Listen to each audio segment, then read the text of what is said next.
ગણપતિ બાપા મોર્યા.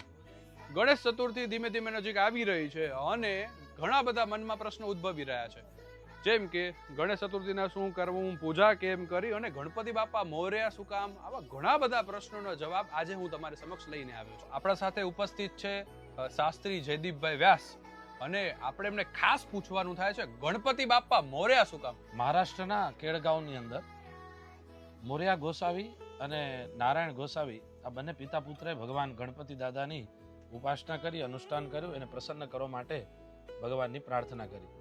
ભગવાન ગણેશજી પ્રાર્થનાથી પ્રસન્ન થયા અને મહારાષ્ટ્રના લોકોએ ભક્ત સાથે ભગવાનને જોડ્યા. મહારાષ્ટ્રના લોકો ગણપતિ બાપા મોર્યા આવા શબ્દથી ભગવાન ગણપતિ દાદાની એ પ્રાર્થના કરવા લાગ્યા, જય જયકાર કરવા લાગ્યા.